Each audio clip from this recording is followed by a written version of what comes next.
Sejam bem-vindos, amantes da quinta arte, ao Primeira Página, onde a primeira impressão é que vale. Eu sou Rafael Campos, esse é Matheus Braga, e hoje nós iremos falar do Conan. Mas como o Conan ele é como se fosse uma antologia dele mesmo, com diversos contos pequenos, como acontece no The Witcher, acontece no Lovecraft e vários outros grandes autores, iremos especificamente falar sobre a história de A Fênix na Espada. Mas mostra aí o livro pra gente, Matheus.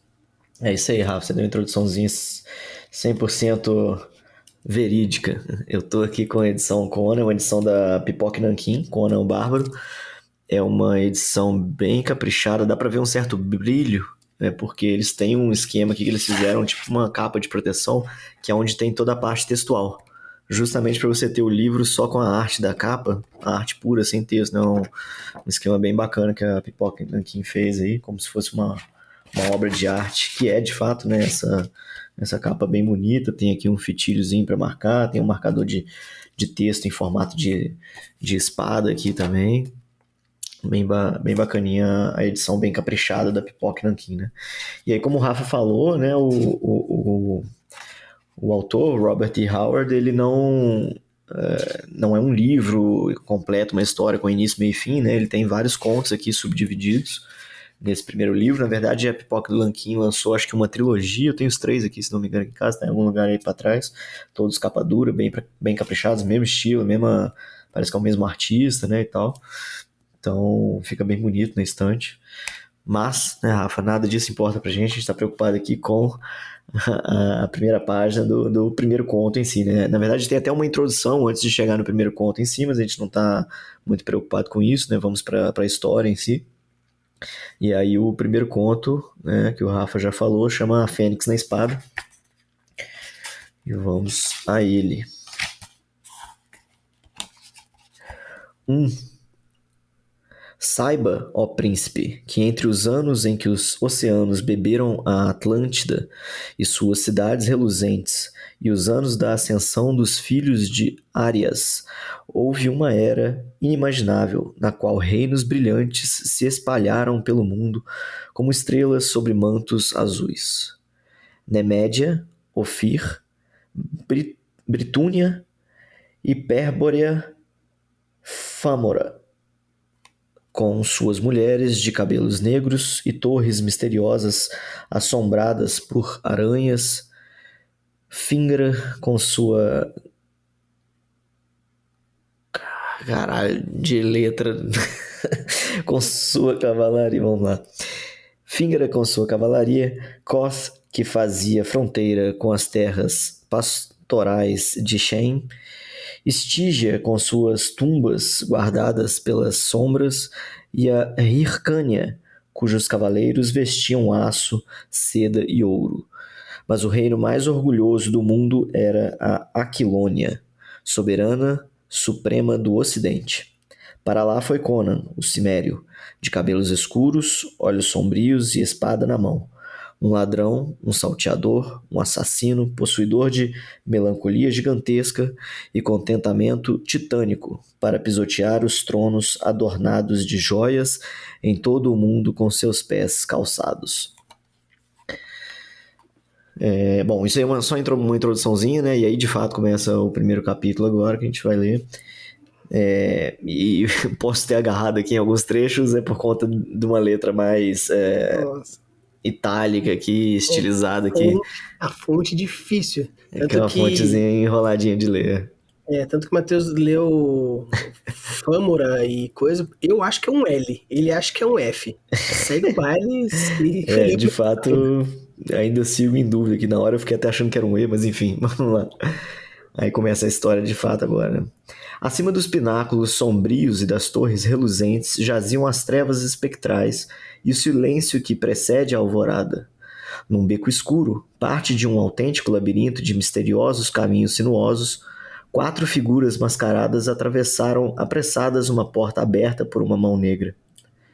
Sem se falar, os vultos se misturaram rapidamente à escuridão, enrolados em seus mantos e, silenciosos como os fantasmas de homens assassinados, desapareceram nas trevas. Atrás deles, a porta parcialmente aberta emoldurava feições sardônicas, Um par de olhos diabólicos fulgurou no breu. Vão para a noite, criaturas noturnas, uma voz zombou. Ah, tolos, a destruição persegue seus calcanhares como um cão cego, mas vocês não fazem ideia. O interlocutor fechou a porta e a aferrou. A seguir, virou-se e atravessou um corredor, segurando uma vela. Era um gigante sombrio, cuja pele morena denunciava seu sangue estígio.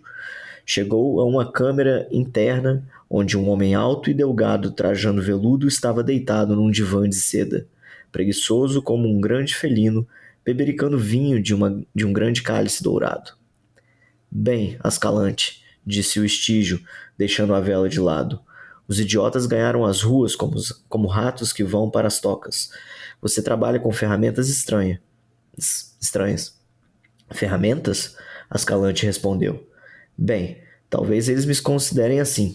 Há meses, desde que os 4 rebeldes me convocaram do deserto ao sul, tenho vivido bem no coração dos nossos inimigos, escondendo-me durante o dia nesta casa obscura e esgueirando-me por becos escuros e vielas sombrias durante a noite.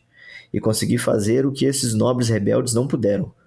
Trabalhando por intermédio deles e de seus agentes, muitos dos quais jamais viram a minha face, permeei o império com sedição e inquietação. Em tempo, trabalhando nas sombras, preparei a queda do rei que se senta no trono à luz do sol. Por Mitra, eu era um estadista antes de ser um fora da lei. E esses idiotas que se julgam seus mestres? Eles continuarão a achar que eu sirvo até que nossa tarefa esteja completa. Quem são eles para equipararem sua astúcia à de Ascalante? Volmana, o conde minúsculo de Caraban, Gromel, o gigante comandante da Legião Negra, Dion, o barão obeso de Atalus, Rinaldo, o menestrel desatento. Eu sou a força que soldou o aço e endureceu a argila em cada um deles, e, quando a hora for propícia, o esmagarei. Mas isso ficará para um futuro. Essa noite o rei morrerá. Bom, estendemos bastante aqui, de certa forma, né? Primeiro porque tem essa introduçãozinha ali em itálico, que é muito curtinha, seria pouco pra gente trazer só e abordar, então a gente acabou querendo trazer de fato a primeira página, só que a primeira página ela se estende bastante, umas 4, 5 linhas ali para poder terminar a fala de fato, né? Então acabou sendo um texto mais longo do que a gente aborda nos nossos outros conteúdos, nos nossos outros vídeos, mas acho que era o necessário, o suficiente para poder a gente ter algum conteúdo para trazer aí, né, Rafa? Sim. E pegando assim, já começando já, tem um ponto muito importante, pelo menos que me deu a ver aqui nessa introdução, é que eu não li Conan, apesar de ele ser algo que está na minha lista de espera loucamente, mas as únicas edições que eu achei são essas, são meio carinhas, mas eu não sei dizer se essa introdução ela serve para contextualizar esse conto ou outros contos, né, a obra em si, ou porque, de uma forma geral, parece muito realmente a introdução do cenário. Porque tem os filhos de Arya, tem os Cimérios, tem o Stygia, né, que até aborda nessa primeira história.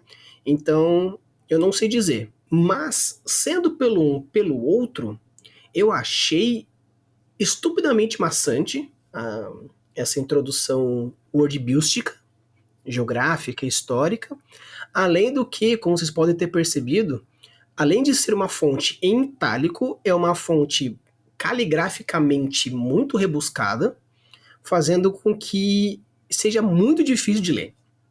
Tanto que quando eu tava... Deu umas agarradas e quando eu tava, né, digitando para vocês lerem um texto em formato de créditos, tinha horas que eu não fazia ideia do que era. Eu joguei a fonte nos negócios, aquele outro e tal. Então, assim, já aconteceu comigo desse tipo de coisa, tipo, eu quero deixar uma fonte diferente para estilizar uma coisa ou ambientar alguma outra coisa. É legal, vale super a pena, só que você tem que ver também o quesito praticidade. Eu até uma vez, estava escrevendo uma história onde a moça escreveu uma carta, mandei para a galera do grupo de escrita para eles darem o parecer deles, eu tive que pegar o texto, escrever em Arial, para eles entenderem e falar, agora imagina como se ela estivesse escrevendo em letra cursiva. Porque as 3, 4 fontes que eu tentei ficavam muito rebuscadas e difíceis de entendimento. Então, assim, às vezes vale a pena você testar muito bem esse equilíbrio entre a fonte para ambientação e o entendimento facilitado do leitor.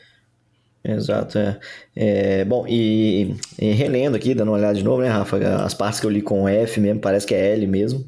Acho que eu até concordo contigo, apesar de em cima da ponta do L ter uma reviravoltazinha ali que me deixa dúvidas ainda, mas enfim. Sim.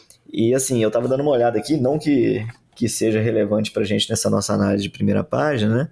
Mas o conto em si, a Fênix na Espada, ele é dividido em números, né? Tem o número 1 em algarismo romano, número 2 em algarismo romano, são 4 ou 5 aqui, se não me engano.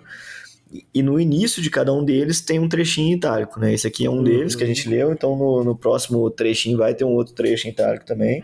Então eu não sei se é uma introdução à obra de Conan, se é uma escolha dessa edição ou se no original já tinha essas introduçãozinhas em itálico, não sei dizer. Né? Não paramos para pesquisar isso, mas em todo caso, como o Rafa falou, eu concordo bastante, tem esse problema aqui do talvez um infodump demais de world building aqui, né, que chega a trazer um incômodozinho, né. Caso não exista na obra original, beleza, aí pode ser que tenha sido uma escolha talvez conflituosa aí da edição, né, não sei. Assim como a fonte também deu um probleminha aqui pra gente, né? Apesar da edição caprichosadíssima, nem sei como é que como é que se diz essa palavra. Linda Caprichadíssima. Caprichadíssima. Eu confesso que a escolha da fonte aqui nesse itálico aqui me deu um probleminha, que na hora de ler aqui você fica uma letra ou outra, você fica meio perdido o que tá querendo dizer. Talvez para quem é do universo de Conan já conheça, seja mais fluido, né? Mas acho que também tem que pensar no lado de quem não tá acostumado, né? E tentar fazer o melhor para todos os mundos, né? Mas enfim, então assim, muito infodump, muito world building, né? Que talvez não seja uma boa forma de se começar, né? E a gente pode talvez passar um pouco de pano, vamos olhar de fato a parte que começa a história, né? Que é a página seguinte ali, para a gente avaliar com mais frieza, talvez, né? A gente pegando aqui a primeira frase, acima dos pináculos sombrios e das torres reluzentes jaziam as trevas espectrais, o silêncio que precedia a alvorada. Precede a alvorada. Precede a alvorada. O parágrafo é inteiro, né? Tem mais bastante linhas para terminar. Mas a gente pegando isso como se fosse a primeira frase, eu senti que falou muito e falou pouco. Tem muita palavra para pouca coisa. Eu tive essa coisa, tipo assim, sabe aquela pessoa que quer bancar uma de intelectual, aí fala muita coisa, e que você pode resumir como gostei muito desse vinho? Então, eu tive muita impressão nessa primeira frase aí. Prolixidade, né? Assim, Rafa, eu acho uma primeira frase... Bom, primeiro você falou isso, né? O parágrafo continua, talvez ali já... E vamos considerar essa primeira frase? É aquilo que a gente pensa assim, aqui caberia um ponto, né? Dá pra colocar um ponto aqui tranquilo para fazer um novo parágrafo e avaliar só essa primeira frase, né? Então, isso é a primeira coisa que eu já faria de cara, né? Quebraria ali depois da alvorada num novo parágrafo. E a primeira frase em si, eu acho ela interessante... o que ele quis passar. Concordo com você que ela é longa, né? Se estendeu, acho que talvez mais do que deveria, né? Acima dos pináculos sombrios e das torres reluzentes jaziam as trevas espectrais e o silêncio que precede a alvorada. Torres reluzentes, pra mim, sei lá, reluzente já não precisava. Não sei nem se as torres precisavam delas, né? Acima dos pináculos sombrios, jaziam as trevas espectrais e o silêncio que precede a alvorada, sei lá, dá para reduzir ela de alguma forma, dá para pensar nela de uma forma mais sucinta, que passa a mesma mensagem e que traz esse impacto de que a gente está num universo sombrio, né, que tem um espectro ali, alguma coisa fantasiosa, né? Então, assim, eu acho que ele já passou um pouco da vibe né, do tom ali, do timbre da história, né? Estamos falando de um universo fantasioso, de um universo sombrio, que eu acho que é interessante, colocou isso na primeira frase, me trouxe um impactozinho, né? Tem alguma coisa estranha acontecendo aqui nesse local. Mas é isso, né? É uma frase longa, poderia talvez ser encurtada e quebrada ali no pós-alvorada para causar um impactozinho maior.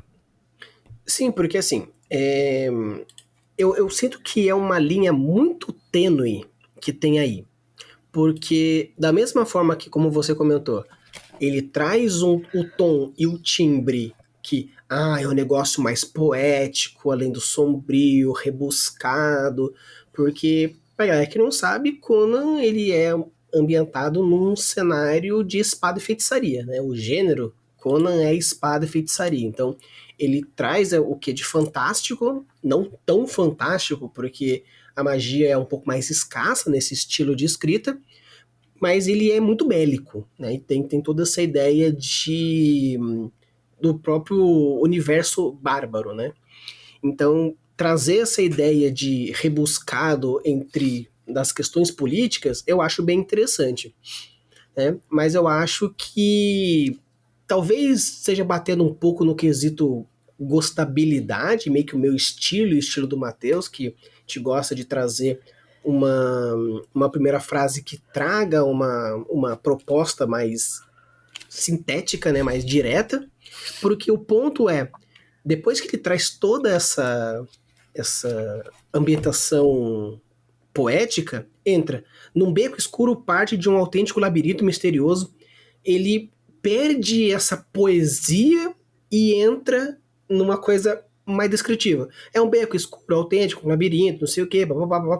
Ele, se o restante do parágrafo inteiro mantivesse essa poesia num beco né, escurecido dentro das almas das pessoas que vagam dentro do labirinto das suas almas, não sei o que, continuaria talvez mantendo essa unidade textual e poderia levar ao lado assim, beleza, é um infodump, é uma descrição talvez um pouco pesada, mas como ele mantém essa parte mais poética e lírica e tudo mais, até começar o diálogo, que também é um diálogo assim bem vão para a noite criaturas noturnas, que também é poético. Então eu senti essa quebra de poesia, descrição literal, para de novo um começo de uma frase, de um diálogo que tende à poesia. Então, assim, eu senti essa quebra, essa dissonância de aspecto de escrita, propriamente dito. Eu acho que isso me quebrou uma primeira frase. Eu acho que assim, até caberia mais um motivo até, né, Rafa, para poder ter esse enter entre a primeira frase e a descrição, talvez, né? Pelo menos para separar a sua mente, ó, tô mudando. Apesar de que ainda assim soaria uma quebra nesse sentido que você tá falando, porque tem um estilo no começo e tem um estilo no final. Eu não acho que destoou tanto assim, Rafa, porque eu vejo ele usando a prolixidade ainda para descrever algumas coisas, né? Por exemplo, parte de um autêntico labirinto de misteriosos caminhos sinuosos.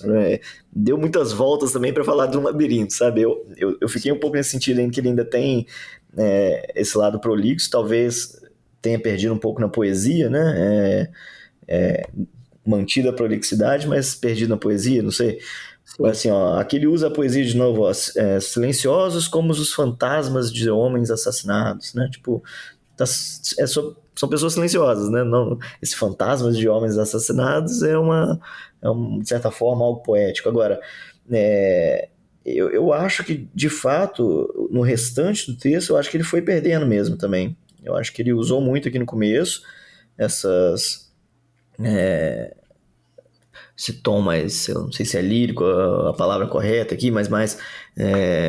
qual foi a palavra que você usou aí agora? Eu esqueci.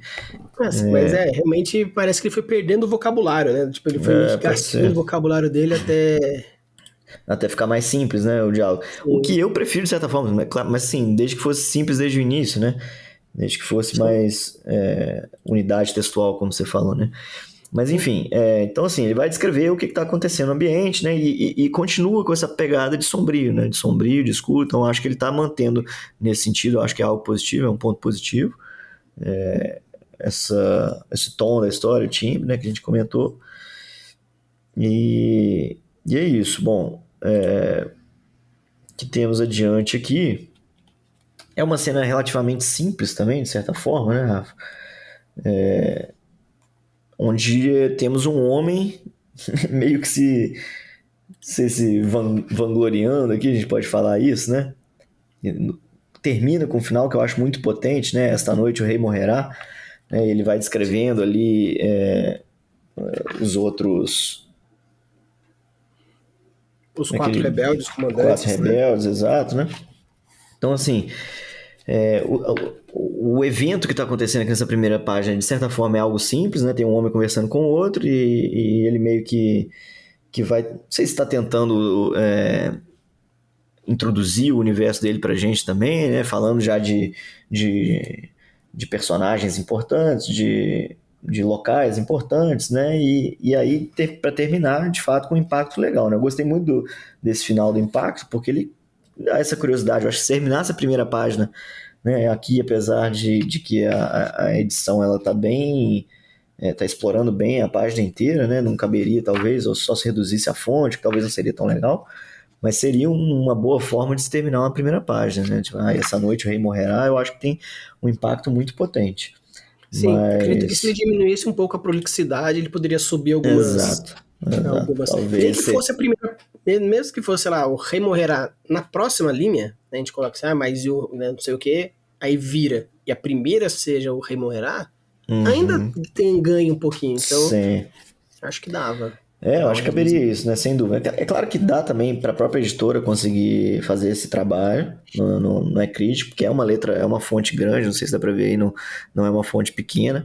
É, ela, como é que eu vou dizer, não tem tantas palavras por linha, sabe? Tipo, ocupou bastante o espaço, se preenchendo legal, mas mas daria, né? E daria também, como você comentou, para ser talvez mais sucinto, menos prolixo, menos rebuscado de alguma forma, para poder economizar em palavras e ir mais direto ao ponto, ganhar mais o leitor, talvez, né? É claro, gente, que toda vez que a gente pega um clássico assim, né, é interessante a gente frisar, porque não é todo mundo que conhece a gente desde o princípio, mas a gente entende perfeitamente que é um texto de outra época, né, que com certeza na sua época fez um impacto, como o Rafa trouxe pra gente, é um texto de espada e feitiçaria, e é um dos precursores, se não o grande precursor, né, do gênero, então a gente entende todo o potencial que ele tem, todo o mérito que ele tem por introduzir o gênero, por trazer esse tipo de leitura para um universo mais adulto, né, às vezes a fantasia na época talvez fosse algo mais infantil, né, então não é tirando mérito nem nada disso, né, mas a gente quer trazer para novos escritores, nos dias de hoje, o que a gente entende que seria algo que fisgaria a atenção do leitor, né? Então a gente acha que tem algumas coisas aqui que poderiam ser renovadas, né? Refeitas para os dias atuais. Sim, e assim, até um ponto que o Matheus trouxe, que é o que eu ia abordar, que realmente é bem mais para adulto. Se você for pegar, por exemplo, se você gosta desse estilo um pouco mais seco, sem tanta firula, você pode pegar o The Witcher. Os contos do The Witcher também tem uma parte mais adulta. Você vê que tem pornografia, você tem um vocabulário mais adulto, mais pesado. No caso, não vai ter xingamentos, mas você percebe que os idiotas, os inconsequentes, os burros, os ignorantes, né? Nunca vai sair um FDP aí no meio, pela questão também de regras de editoras no Brasil, mas né, a não sei que realmente o livro seja classificado como 18 mais, mas você percebe assim que tem uma pegada, tanto que quando fala, você trabalha com ferramentas estranhas, que já dá talvez um parecer do tipo, será que o maluco tortura? Será que o maluco tem uma forma um pouco mais, né, enfática, ou chamar dessa forma, de convencer ou conversar com outras pessoas? Até que ele brinca, ferramentas? Tem o quê? Tem receio de falar armas de tortura? Ele até brinca Uhum. com né, com esse ponto. Então você percebe que tem, tanto que se você for jogar no Google Conan Bárbaro, você vê que o personagem Conan, ele é muito sexualizado, as princesas que ele salva são hipersexualizadas.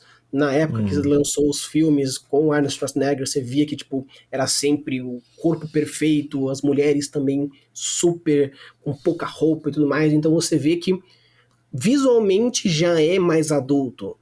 Então tem essa pegada mais sexualizada. Então trazer a fantasia para um tom mais adulto eu acho bem legal. E ele traz esse princípio. Apesar de rolar algo mais poético, talvez tentando abordar mais um público adulto pela dificuldade de leitura, se precisa ser um pouco mais, né, erudito para conseguir entender um pouco mais a escrita, mas eu acho que vale. Então, sem contar que realmente pegar Conan, ele é um antigo precursor da espada de feitiçaria, então é normal. Tanto que a gente já pegou vários livros, né, de outros séculos, já apareceram aqui no canal, outras décadas e outros séculos, então Conan entraria nessa pegada. Mas é isso. Às vezes querer, pegando uma referência, às vezes, de Tolkien e outros grandes mestres da fantasia mais antigo, onde precisa de um ar descritivo muito forte, às vezes vale a pena deixar. Mas como também, agora, né, tentando passar um pouco de pano aí, é um conto, se eu for ver, não é um livro, talvez ele queira, né, meio que tipo, se o meu conto não der certo, eu não vou ter o segundo conto. Então, às vezes, ele quis tentar trazer o máximo de informação possível pra galera meio que hypar um pouco mais nessa história. Então, ele tem pegado um pouco a mão. Não sabemos dizer se essa aqui é a primeira história de Conan ou não, ou só a primeira dessa antologia. Então, são muitos ICs. Tanto que, assim, quem são esses caras que querem dar tapa na cara de autores clássicos e renomados? A gente não é ninguém. É apenas o nosso gosto pessoal a partir da nossa percepção de primeira página. É isso. Mas aí, Matheus. Então, viraria ou não viraria a história pra Fênix na espada? Vamos lá, Rafa, de modo geral, né? Como eu falei, eu achei a primeira frase legal. Isso desconsiderando já aquela primeira introduçãozinha e tal, né? Tô passando batido nela, mas a primeira frase eu gosto, apesar de longa, né? Teria aquela quebra ali, né? Uma coisa que a gente notou aqui que não tem um título de capítulo, porque ele divide o conto em capítulos, né? Em 1, 2, 3, 4. Então, assim, eu não sei se caberia talvez um título, e aí não tem, a gente não tem nem o que avaliar aqui, né? O título é apenas a Fênix na Espada, e a Fênix na Espada, na primeira página, a gente não viu absolutamente nada, não tem nenhuma informação, não sei se às vezes é interessante colocar algo referente ao título na primeira página, mas às vezes faz sentido com o final da história, a gente não sabe aqui para que lado que vai caminhar, né? Não chega a ser algo crítico para se recusar, entre aspas, uma primeira página, né? Eu gosto muito ali daquele final, eu acho que tem um impacto bem interessante, mas de certa forma o meio também não tem muita coisa ali que me prendeu, tem muito personagem citado, muita descriçãozinha, tentativa de poética ali que não me pegou tanto, não sei se talvez por excesso, não sei. Eu fiquei bem nos 50%, eu li mais eu já li inclusive o livro inteiro, esse primeiro, né? Não li os outros dois ainda, mas eu li mais pela fama de Conan, pela fama da história, por usar como referência, né, do que por ter me pegado de fato quando eu li a primeira vez. Não foi algo que nossa, eu preciso continuar lendo essa história, que empolgante, quero saber mais sobre esse universo. Não tive essa sensação quando li e não tive essa sensação agora de novo. Então, assim, eu acho que eu tô mais para um não viraria a página do que viraria, apesar de que virei, e acho que recomendo, todo mundo tem que virar para conhecer Conan, que é uma referência aí fantástica para qualquer escritor de fantasia. Então eu tô muito nesse 50-50, porque apesar da gente tentar ao máximo, assim, não pesquisar, desconsiderar toda a história, a fama, a vontade, porque Conan é clássico. Ainda mais quem viveu nos anos 90, que teve muita referência em vários, tipo, em Conan, em Highlander, que tem toda essa pegada de espada e feitiçaria. Então você tem esse sentimento nostálgico e essa vontade. né? Porque, assim, uma coisa que eu senti falta, por exemplo, que tirando a introduçãozinha em itálico rebuscado, não deu menção nenhuma de quando o Conan vai aparecer, Exato. né? Então, assim, é, claro que talvez citá-lo como um possível alvo, ou como um possível obstáculo, ou simplesmente jogando, porque querendo ou não, se a gente for considerar, meio que vamos pegar assim, a regra de um conto, quando a gente fala sobre conto, é que na primeira página, ou pelo menos no começo da história, se não for o protagonista aparecendo, ele precisa ser citado. Então, obviamente, não, regras podem ser quebradas e assim vai embora, mas nenhuma alusão ao cara que dá o nome ao título do livro, né, da antologia, eu senti um pouco de falta nisso. Não sei dizer se esse Ascalante seja ele ou não, não me parece, porque para mim Conan é um bárbaro mesmo. Então, por esse esquisito, assim, eu pretendo virar, obviamente, porque é referência, né, todo o universo e prospecção, mas realmente esse conto pode ser que infelizmente não. Eu acho que, né, no caso que nem Matheus, vou virar, vou ler o Conan inteiro, mas talvez algum futuro outro conto que a gente traga aqui futuramente, outras, talvez os próximos capítulos ou até mesmo outros contos me interesse Seja mais mais, cativante, né? seja mais cativante, apesar de que vamos dizer assim, o título do conto, que seja o Fênix na Espada, me traz um puta gatilho, porque, pô, Fênix. Então me traz essa vontade de querer virar, mas tentando ser o mais frio possível, avaliando a primeira página, é um 50% pro não, pelo fato de tentar ser imparcial. Sendo parcial, viraria, vou virar e tudo mais, porém, acredito que podia ser melhor. Ou abraça a poesia, ou abraça a simplicidade. Talvez a simplicidade aqui caísse um pouco melhor. Mas não, né? Quesito não viraria, infelizmente, apesar de que vou virar. Mas com uma análise fria não viraria. Então, pessoal, deixa aqui nos comentários se você viraria, se você já leu Conan, ou se você é daqueles que apenas viu os filmes na sessão da tarde, na década de 90. Diz aí se você viraria, se você colocaria algum ponto importante, e obviamente não é possível avaliar um livro apenas com a primeira página, porém, essas são as nossas primeiras impressões, obviamente. E também, se você é escritor, escritora, e tem um conto, um livro, uma noveleta, e gostaria que a gente desse o nosso parecer sobre a sua primeira página, deixe aqui no nosso link aqui embaixo que manda pra gente, a gente pode avaliar. Lembrando que nesse mês já vamos começar a trazer os textos de vocês, então mande aí pra gente poder dar aquela brincadinha e ler a sua primeira página, beleza? Então, bora ler!